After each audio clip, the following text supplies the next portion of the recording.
parents gave my brother the family vacation home, the house I grew up spending every summer in. He sent me a list of approved visit dates. I read it twice. Then I blocked his number. 6 months later, Mom called asking why I skipped Thanksgiving. My name's Oliver. I'm 34, and I need to tell you about the time my family decided I was a guest in my own history. Not a metaphor. I mean, they literally tried to schedule me into the house I grew up spending every summer of my life in, like I was booking a timeshare in Branson, Missouri. Let me back up. I grew up in a pretty standard middle-class family in western Pennsylvania. My parents, Jean and Loretta, had 2 boys. There was me, the older one, and my younger brother, Sutton, 2 years apart. Now, growing up, I always knew Sutton was the favorite. I don't say that with bitterness. I say it the way you'd say water is wet. It was just a fact of our household. Sutton was funnier. Sutton was more outgoing. Sutton played baseball, and my dad lived for baseball. I played chess and read science fiction novels, which in my father's eyes was roughly equivalent to collecting dryer lint as a hobby. Don't get me wrong, Sutton's not a bad person. At least he didn't used to be. He was my brother, and I loved him, and we had plenty of good times growing up. It's just that somewhere along the line, the family decided he was the main character and I was part of the supporting cast. And once that gets established, it's really hard to rewrite the script. But here's the thing. I wasn't some sad, overlooked kid crying into his pillow every night. I had a good childhood. My parents weren't monsters. They came to my stuff when it mattered. They fed me. They told me they loved me. It's just that when Sutton walked into a room, the thermostat in my parents' hearts went up about 15 degrees. You know those families where one kid is the sun and the other kid is a nice lamp in the corner? I was the lamp. Functional. Appreciated. But nobody's writing poems about a lamp. The one place where none of that mattered was the lake house. My grandparents on my mom's side, Hank and Della, owned a beautiful 3-bedroom cabin on Raystown Lake. It wasn't fancy. The porch leaned a little to the left. The kitchen had avocado green appliances from roughly the Carter administration, and there was a dock out back that creaked like it was auditioning for a horror movie. But it was paradise. Every summer from the time I could walk until I was 18, we spent 3 weeks at that house. And I mean real summers. Catching bluegill off the dock at sunrise, eating peanut butter sandwiches on the porch, falling asleep to the sound of frogs, and my grandfather snoring through the screen door. Grandpa Hank was my person. He didn't care that I wasn't athletic. He taught me how to tie fishing knots, how to identify trees by their bark, how to sit still long enough that the herons would come close. He told me once, when I was about 12, that the lake house would always be there for me. He said it like a promise. And I believed him, because Hank was the kind of man whose word was something you could build a house on. When I was 22, Grandma Della passed. Grandpa Hank held on for another 4 years, but the light went out of him slowly, like a lantern running out of oil. He passed when I was 26. I drove up to the lake house the day after his funeral and sat on that creaky dock for 3 hours, just watching the water. I didn't cry. I just sat there and let the place hold me. In his will, Hank left the lake house to my mom, Loretta. That made sense. She was his only child.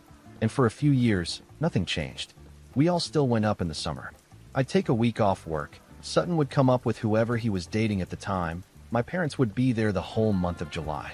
It was the one tradition that still felt like family to me. Then things started shifting. Sutton got married to a woman named Jolene. Jolene was fine. I don't have anything terrible to say about her. She was one of those people who was always perfectly pleasant to your face, and then you'd hear later that she'd made some comment about your shoes or your apartment or the fact that you brought store-bought coleslaw to the cookout. She had opinions about everything and the subtlety of a fire alarm. But whatever, she made Sutton happy, and that was enough for me. What I didn't realize was that Jolene had been working on my parents, specifically my mother. See, Jolene came from a family where property meant everything. Her parents owned rental homes, her uncle flipped houses, her whole family spoke in terms of equity and assets and appreciation.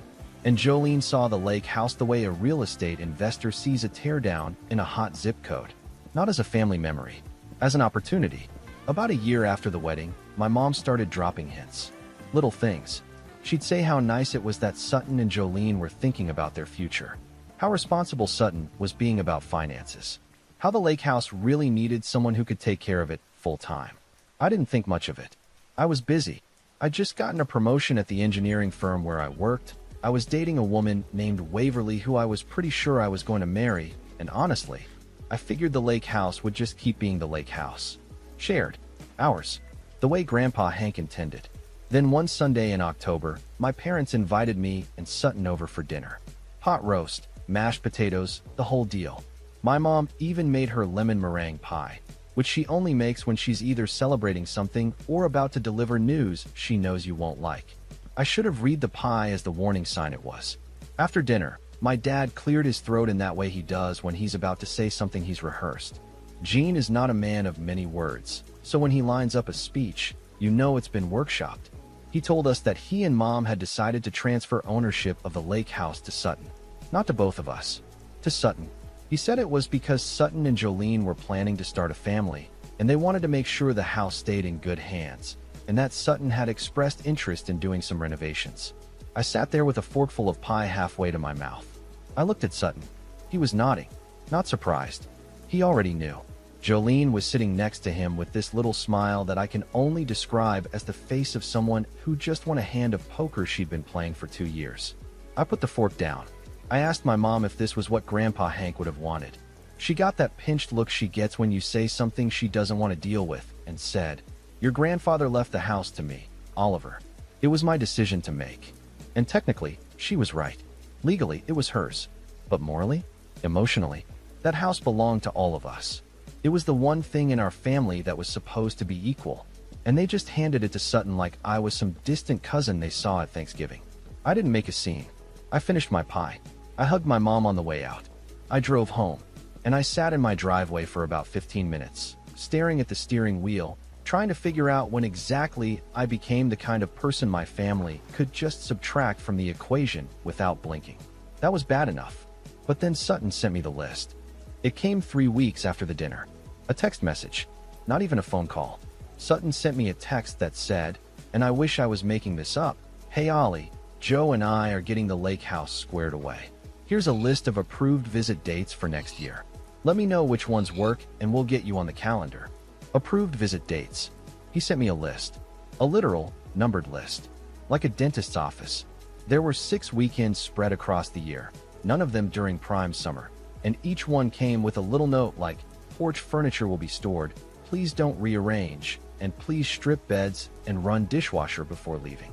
There was even a line at the bottom that said, "No pets, no exceptions. Jolene is redoing the floors." I read it twice. I sat with my phone in my hand and read it twice because I genuinely could not believe that my brother, the kid I used to catch fireflies with on that same porch, was sending me visiting hours for my own family's house. Like I was a tenant. Like I was some acquaintance being granted access to a timeshare I didn't even own a piece of. I didn't respond. Not right away. I called Waverly. She listened, and then she said something that cut right to it. She said, "Oliver, they're not giving you visiting hours. They're telling you your place in this family, and it's at the bottom." She was right, and I think I'd known it for years but kept finding ways to excuse it. Every birthday where Sutton got the bigger gift. Every holiday where my parents drove 2 hours to see Sutton's baseball games but couldn't make it to my engineering showcase. Every time my mother introduced us to someone and said, "This is Sutton, he's in real estate," and then turned to me like she was remembering I existed and added, "And this is Oliver, he does computers? Engineering? Something with numbers. Something with numbers. I designed structural systems for commercial buildings." But sure, Mom. Something with numbers. After 3 days of thinking it over, I didn't send a long message. I didn't call a family meeting. I didn't make a speech. I just blocked Sutton's number. Quietly. Completely. And then I went about my life. Now, I need to be honest with you here. Blocking him felt both liberating and terrifying. Because when you cut off family, even family that's treated you like an afterthought, there's this voice in your head that says you're the problem, that you're being dramatic, that you should just swallow it and show up with a smile and be grateful for your 6 approved weekends and your dishwasher instructions. That voice is loud, and it sounds a lot like your mother. But Waverly kept me steady. She didn't push me to do anything. She just kept saying, "You get to decide what you're willing to accept." And I decided that I wasn't willing to accept being a footnote in my own family. For the next month or so, things were quiet. My parents didn't call, which told me everything I needed to know. They weren't checking on me. They weren't wondering why I hadn't responded to Sutton's list. They were probably relieved I hadn't caused a fuss. That's the thing about being the easy kid. People get used to your silence and mistake it for agreement. Then Thanksgiving came around. Now, every year, Thanksgiving at my parents' house was a production. Loretta cooked for 2 days straight. She made the turkey, the stuffing, the green bean casserole, 4 kinds of pie, and this cranberry sauce recipe she got from her grandmother that honestly tasted like sweetened battery acid, but nobody had the nerve to say anything because it was tradition. Sutton and Jolene always showed up around noon, and I usually arrived around 1 with whatever I was asked to bring, which was always rolls. Every year. Just rolls. Sutton brought a $40 bottle of wine and got praised like he'd hand-harvested the grapes. I brought rolls and got asked why they weren't warm. This year, I didn't go. I didn't call. I didn't text. I just didn't show up. Waverly and I cooked a small meal at my apartment. She made this incredible roasted chicken with rosemary, and I made garlic mashed potatoes that were, if I'm being humble, some of the best potatoes in the tri-state area. We ate on the couch, watched a movie, and I didn't think about my family once. Well, maybe once, but it was brief. The call came the next morning. My mother. Not a text, an actual phone call, which meant she was either worried or furious. And with Loretta, there's about a 3% margin between those two emotions. Oliver, where were you yesterday? We waited. Your father carved the turkey late because we thought you were stuck in traffic. I told her I wasn't coming. She asked why. I said, because I'm apparently not family enough to have a key to the lake house, but I'm family enough to be expected at Thanksgiving. That math doesn't work for me, Mom. There was a long pause. Then she said, this is about the lake house? Oliver, that was months ago. You need to let that go. Let that go. She said it the way you'd tell someone to stop being upset about a parking ticket. Like the house where I'd spent every meaningful summer of my childhood being handed exclusively to my brother with a side of visiting restrictions was something I should have processed in an afternoon and moved on from. I told her I wasn't angry. I told her I was done. And there's a difference. Angry people yell and slam doors and come back. Done people just leave. She didn't understand the distinction. She started in with the guilt. How much work she'd put into the meal. How my father was disappointed. How Sutton had even asked about me, which I doubted because Sutton's idea of asking about me was probably something like, is Oliver coming? Because Jolene wants to use the good china. I told her I loved her, but I needed space. She said I was being childish. I said maybe, but at least I was being honest. Then I hung up. Over the next few weeks, I got a handful of texts from my dad. Gene is not a texter. His messages read like telegraph transmissions. Oliver, call your mother. Your mom is upset. This has gone on long enough. Each one felt like a little poke in the ribs, reminding me that in my family, my job was to keep the peace, not to have peace. I didn't respond to any of them. Christmas came and went. I spent it with Waverly's family in upstate New York. Her parents, Harlan and Rosalind, were the kind of people who asked you questions about your life and then actually listened to the answers. Harlan shook my hand and said, Waverly says you're good to her. That's all I need to know. No evaluation. No comparison. No ranked list of which son-in-law brought the better wine. Just acceptance. I almost cried at a Christmas dinner hosted by people I'd known for 8 months. That should tell you something about the bar my own family had set. By January, the silence between me and my family had calcified. It wasn't hostile. It was just empty. Like a room where the furniture's been removed. You can still walk through it, but there's nothing to sit on. And then something happened that changed everything. My firm got a massive contract. The kind of project that comes along once in a career. A mixed-use development on the waterfront in Pittsburgh, $42 million. And they wanted me to lead the structural engineering team. My boss, a guy named Coulter who'd been in my corner since day one, pulled me into his office and told me that this was my moment. He said, Oliver, you've been building other people's visions for 10 years. This one gets your name on it. I went home that night and told Waverly. She screamed. Like full, hands in the air, neighbors probably think someone won the lottery screamed. And then she looked at me and said, I think we should get married. I said, I was going to ask you that. She said, well, I beat you to it. Deal with it. We got engaged that night over leftover Chinese food, with no ring, no knee, and no plan. It was the best night of my life. And for the first time in months, I wasn't thinking about the lake house, or Sutton, or the list, or my mother's lemon meringue pie and all the bad news it predicted. I was just thinking about what came next. And for once, It looked really, really good. Now, I'd love to tell you that after the engagement, everything was sunshine and progress, and I never thought about my family again. But that's not how it works when you grow up being the second choice. That stuff doesn't just evaporate because good things start happening. It sits in the back of your mind like a low hum you can't quite locate. The waterfront project consumed me. 14-hour days, weekends at the office, conference calls with architects and city planners and contractors who all had opinions about load-bearing walls and seismic codes, and whether the lobby should have marble or polished concrete. I loved every minute of it. For the first time in my career, I wasn't supporting someone else's project. I was the guy. The decisions ran through me, and I was good at it. Not because I was the loudest person in the room, but because I was the most prepared. I'd learned a long time ago that if you can't be the favorite, you'd better be the most competent. Turns out that's actually a better strategy in the long run. Waverly and I set a wedding date for September. Small ceremony, nothing extravagant. We picked a vineyard about an hour outside Pittsburgh that had this beautiful stone terrace overlooking the valley. Waverly's family was handling most of the planning because Rosalind, her mother, was the kind of woman who could coordinate a military operation disguised as a garden party. I just had to show up, say the right words, and not trip walking down the aisle. Felt manageable. The question everyone kept asking, of course, was whether I was inviting my family. Waverly never pressured me either way. She just said, "Whatever you decide, I'll stand next to you." Which is exactly the kind of thing that makes you want to marry someone immediately on the spot. I thought about it for weeks. Part of me wanted them there. Not because I needed their approval, but because I wanted them to see what I'd built without them. The career, the woman, the life. Is that petty? Maybe. But I think there's a difference between wanting revenge and wanting recognition. I didn't want to hurt my parents. I just wanted them to look at me and actually see me. Not the other one. Not the one who does something with numbers. Me. In the end, I sent one invitation. To my parents. Not to Sutton. I wrote a short note with it that said, "I'd love to have you there. This is important to me."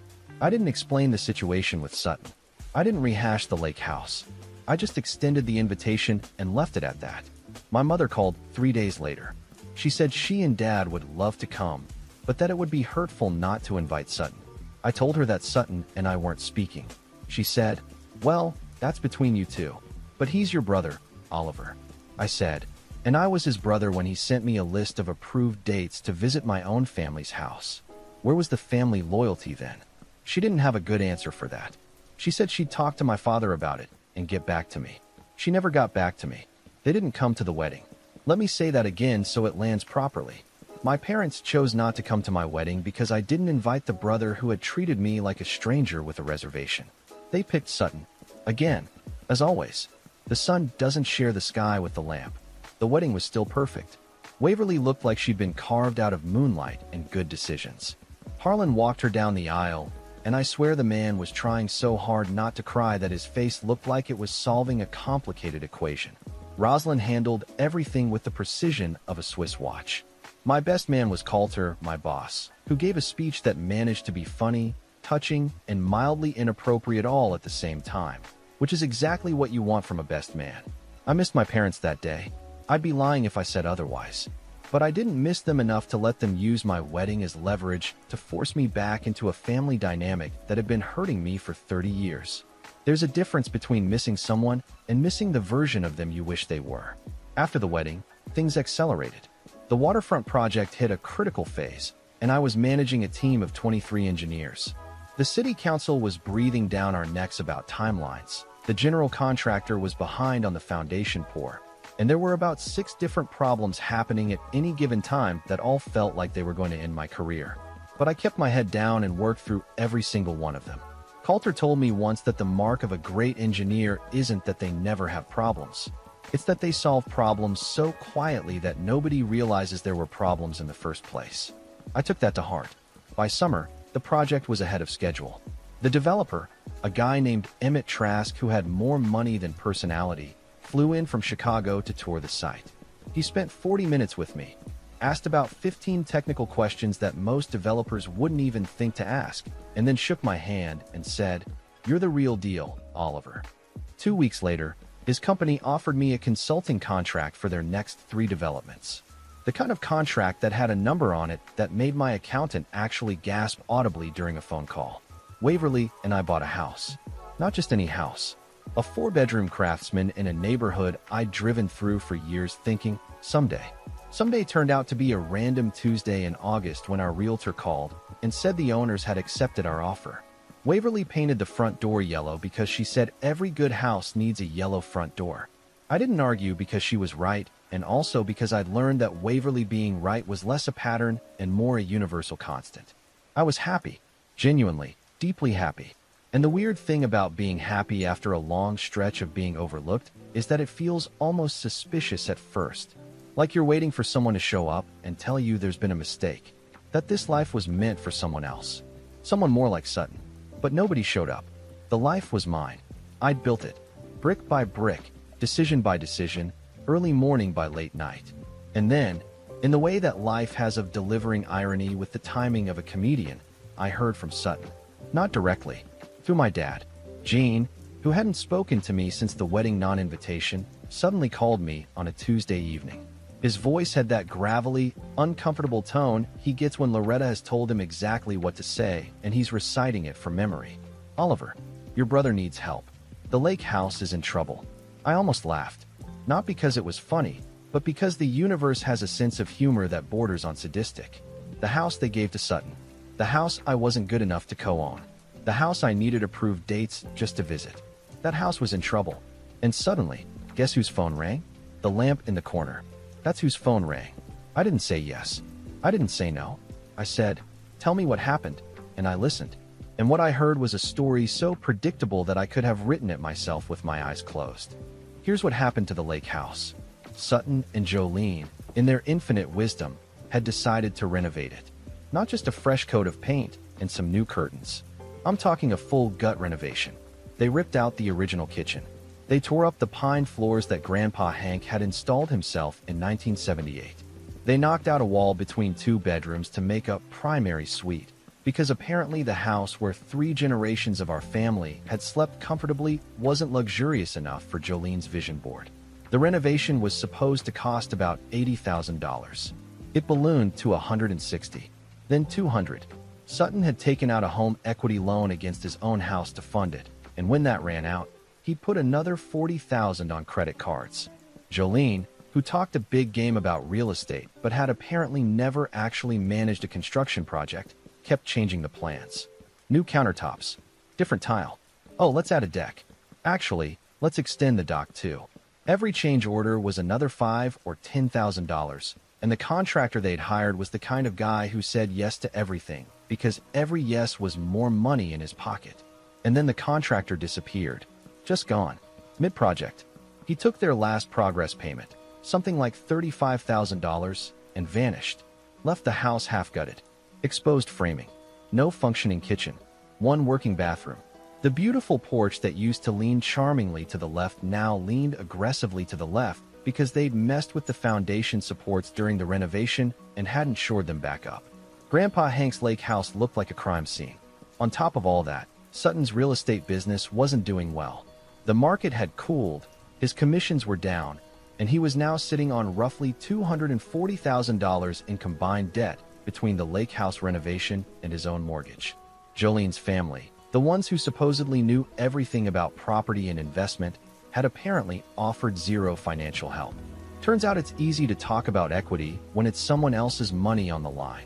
So Gene calls me, the son they didn't invite to the decision, didn't include in the ownership, and didn't bother attending the wedding of, and asks me to help. The audacity was almost beautiful in its symmetry. I told my dad I'd think about it. And I did think about it. For about a week. But I wasn't thinking about whether to help Sutton. I was thinking about how to help myself. See, here's what my father didn't know.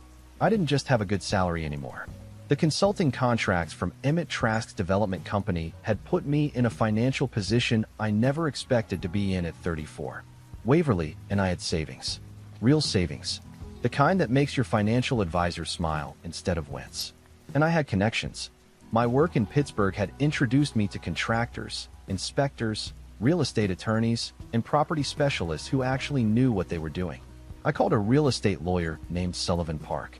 Sully, as everyone called him, was a guy I'd worked with on the waterfront project when we hit a zoning dispute. He was sharp, efficient, and had the kind of calm demeanor that made you feel like everything was going to be fine even when it absolutely wasn't. I told him the situation. He asked me one question: "Do you want the house?" I said yes. Not for revenge, not to prove a point. I wanted it because it was Grandpa Hank's house and it deserved to be taken care of by someone who actually cared about it. Not someone who saw it as a renovation project for social media content. Which, by the way, Jolene had been posting progress photos of the renovation on her pages until the contractor ghosted them, at which point the posts mysteriously stopped. Sully laid out the options. He said the cleanest path was a direct purchase. If Sutton was drowning in debt and the house was half destroyed, he might be willing to sell, especially if the alternative was losing it to creditors or letting it rot. But Sully warned me that family deals are messy and I needed to be strategic. So I made a plan. Step 1. I had a property inspector I trusted, a woman named Delaney Voss, go assess the house. She drove up to Raystown Lake on a Wednesday, spent 4 hours there, and came back with a report that made me want to cry. The structural damage from the botched renovation was significant. The porch supports were compromised. The plumbing had been partially ripped out and never reconnected properly. There was water damage in the basement from a drainage issue the contractor had created and never fixed. Delaney estimated the cost to properly finish the renovation and repair the damage at around $120,000. She also estimated the current market value of the house, in its present condition, at about $90,000. Less than half what it would be worth if it were intact. Step 2. I called Coulter, not for business advice, but because he was the closest thing I had to a mentor and I needed someone to gut check me. I told him what I was thinking. He listened, then said, "Oliver, are you buying a house or buying closure?" I thought about it and said, "Both." He said, "Then make sure you negotiate like it's business. The closure comes after." Step 3. I talked to Waverly. She knew how much that house meant to me. She'd heard the stories about Grandpa Hank, about the dock, about the fireflies, about the summers that shaped who I was. She looked at the numbers, looked at me, and said, "Let's get your house back." Have I mentioned I love this woman? Because I really love this woman. Step 4. I reached out to Sutton. Not through my parents. I unblocked his number and sent him one text. "I heard the lake house is in rough shape. I'd like to talk about it. Just us." He called me within 20 minutes. And for the first time in over a year, I heard my brother's voice. He sounded different. Tired. The confidence was gone. The Sutton who'd sent me a list of approved visit dates was not the Sutton on the phone. This Sutton was scared. He told me everything. The contractor, the debt, the credit cards, the fights with Jolene. He said they'd been talking about selling the house, but couldn't find a buyer because of the condition it was in. He said Jolene's family had basically told them they were on their own. He said he hadn't slept properly in months. And here's the part that matters. He didn't apologize. Not once during that entire conversation did he say he was sorry for the list, for the approved dates, for the fact that our parents gave him the house and cut me out. He talked about his problems, his debt, his stress. He never once acknowledged that maybe, just maybe, the reason I was hearing about this at all was because they treated me like I didn't matter until they needed me to. I didn't point this out. I didn't need to. Not yet. I told him I'd like to make an offer on the house. He went quiet. Then he said, "You want to buy it?" I said, "I want to bring it back to what it was. Grandpa Hank's house. But I need to own it to do that." There was a long pause. He said he'd talk to Jolene. I said, "Take your time." And then I waited, because I knew exactly how this was going to go. Sutton was going to wrestle with his pride for a few days. Jolene was going to do the math and realize they were out of options, and eventually the phone would ring. It rang 4 days later. "Okay," Sutton said. "Let's talk numbers." I smiled. Not because I'd won, but because Grandpa Hank's house was finally going to come home. I had Sully handle everything. He drew up a purchase agreement that was clean, fair, and completely airtight. I offered Sutton $95,000 for the property, which was $5,000 above Delaney's assessed market value given its condition. I wasn't trying to lowball my brother. I wasn't trying to humiliate him. I wanted the transaction to be legitimate, and I wanted him to walk away with enough to at least start digging out of his debt. Sully included a clause that required Sutton to disclose all outstanding liens and any remaining contractor obligations. Turned out there were 2 liens from materials suppliers the contractor had stiffed. Sully got those resolved before closing. Sutton signed the papers on a Thursday afternoon at Sully's office in Pittsburgh. I was there. Jolene was not. Sutton told me she didn't want to come, which I interpreted as Jolene not wanting to watch the house she'd gutted for her renovation fantasy get handed over to the brother-in-law she'd spent years subtly undermining. Can't say I blamed her for sitting that one out. When Sutton signed the last page, he looked at me, really looked at me, and for a second, I saw the kid I used to catch fireflies with. The kid who used to dare me to jump off the dock. The kid who once ate an entire jar of peanut butter on a bed and then threw up behind the boathouse while I laughed so hard I couldn't breathe. He said, "I messed this up, didn't I?" I said, "Yeah, you did." He nodded. Then he said, "I should have split it with you from the start. That list I sent you, I don't even know why I did that. Jolene said we needed boundaries with the property, and I just went along with it. I should have told her no. It wasn't a full apology. It was more of an admission. But it was the first honest thing Sutton had said to me in over 2 years, and I'll take honesty over polish every single time. I didn't hug him. I didn't tell him it was all water under the bridge. Because it wasn't. Trust isn't a light switch. You can't flip it back on just because you feel bad about turning it off. But I shook his hand, and I meant it. Then I got to work on the house. I hired a contractor named Boyd Whitfield, a guy Delaney had recommended who specialized in restoration projects. Boyd was in his 50s, had hands like catcher's mitts, and spoke in short, declarative sentences that made you believe every word. He walked the property, looked at the damage, looked at me, and said, "Whoever did this should be embarrassed. But she's fixable." The renovation took 5 months.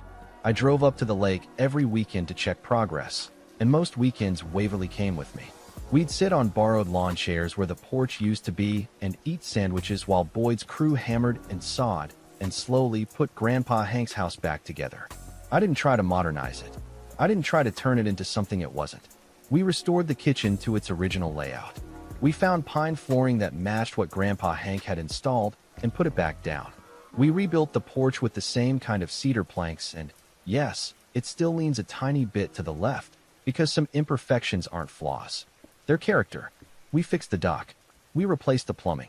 We insulated properly, updated the wiring, and gave the whole place a fresh coat of the same forest green paint it had worn since the 80s.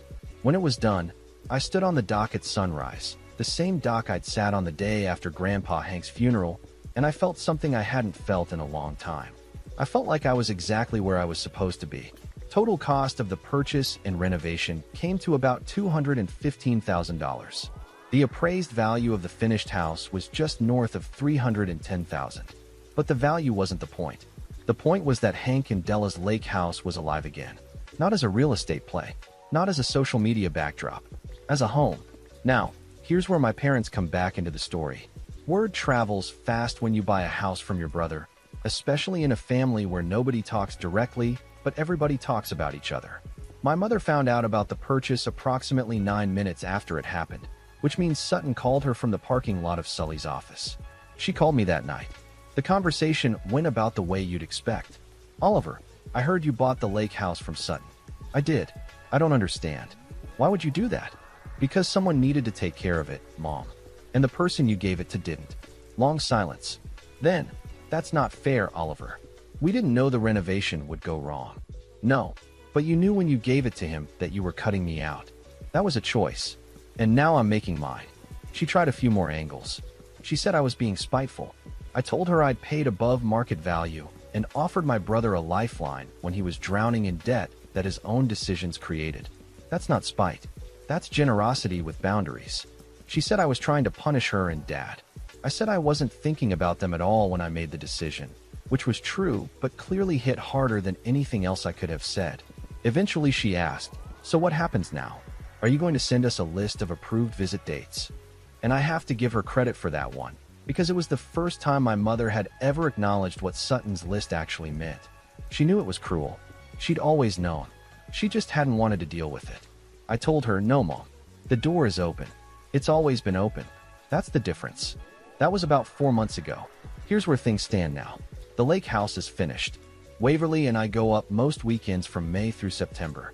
We bought a canoe. I fish off the dock in the mornings the way I used to with Grandpa Hank. The frogs still sing at night, and the screen door still creaks, and the whole place smells like cedar and lake water, and something I can only describe as home. My parents came up for a weekend in August. It was awkward at first. My dad sat on the porch and didn't say much, which is standard Gene behavior. But at one point he looked out at the lake and said, "Hank would have liked what you did here." That's the closest thing to emotional expression Gene has ever produced, and I took it for what it was. My mom brought her cranberry sauce. It still tasted like sweetened battery acid. I ate 2 servings and told her it was delicious, because some lies are acts of love. Sutton came up once. Without Jolene, he and I took the canoe out and didn't talk much. We just paddled around the cove the way we used to when we were kids. When we got back to the dock, he said, "I missed this." I said, "Me too." And I meant it. We're not fixed. We're not back to normal. I don't know if we ever will be. But we're talking. Carefully. Honestly. Like 2 people who are building something new instead of trying to patch something broken. As for Jolene, she and Sutton are still together, but I hear things are strained. I'm not going to pretend that doesn't give me a tiny bit of satisfaction, but I'm also not rooting for their failure. People make choices. Choices have consequences. That's not revenge, that's just physics. Waverly is pregnant. Found out 2 weeks ago. She told me by handing me a tiny fishing rod and saying, "You're going to need another one of these." I stood in our kitchen with a 4-inch toy fishing rod in my hand and cried like I was auditioning for a daytime drama. We're already talking about spending summers at the lake, teaching our kid to fish off the dock, catching fireflies on the porch, doing all the things that made me who I am in the place that made me who I am. Grandpa Hank told me once that the lake house would always be there for me. He was right. It just took me a little longer to find my way back. But I'm here now. The porch still leans to the left. The dock still creaks. And the door is open. It's always open. That's the difference.